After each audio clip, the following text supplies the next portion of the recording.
You know the barbell hip thrust is one of the best exercises for developing those glutes. But why does your lower back always cringe whenever you do them? Unfortunately, if you're feeling your lower back when you're doing these, you have a hip and a lower back mobility problem. Stay tuned because I'm going to show you how to eliminate the low back from the hip thrust by making a few simple adjustments. But first, click the link below to start working on those hips and lower back from a mobility perspective with my must-have mobility tools.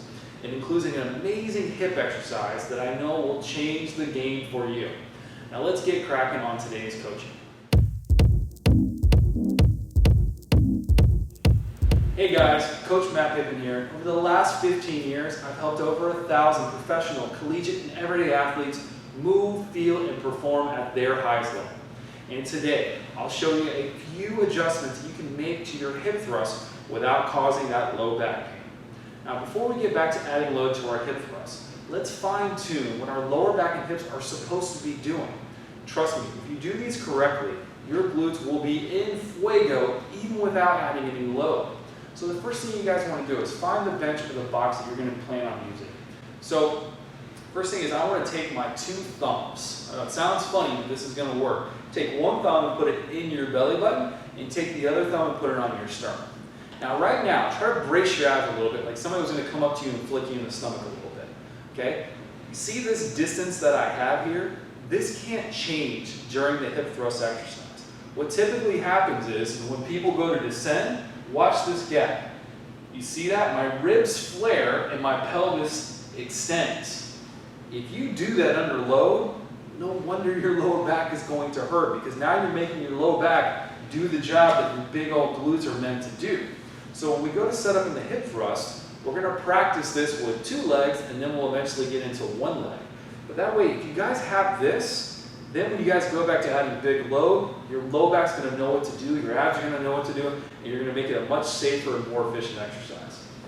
So to demonstrate, get on your bench. Now, I like to kind of think right below my scapula, so kind of like my shoulder blades is where I tend to have the bench. I walk my feet out, I go belly button sternum, and I want to come up from here, this position. Try to keep all of this in a straight line. So basically I'm thinking right where my waist and my head is a nice straight line, and now I look at where my hands are. As I go to descend, I don't want to do that first. Just like I was talking about earlier, see how the gap expanded? So if I stay on my heels, I come down and I keep everything the same. Hold right here. There's no reason to go any lower than that. I drive through my heels, come up, and I squeeze. Notice how the gap still has not changed. That is so crucial. You want to keep your low back safe, this is what you must do.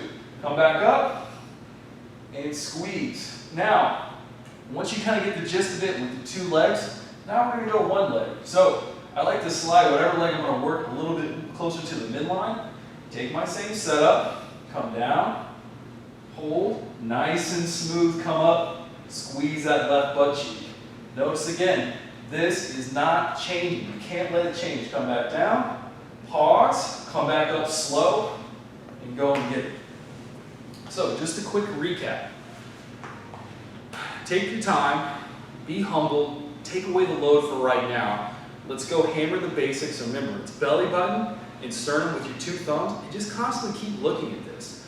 Another cool trick I sometimes use is I'll take somebody with a yoga block, and I'll put them there, and I'll have them crush the yoga block with their hands. It just gives you another tactile cue to make sure you're not extending or flexing that lower back.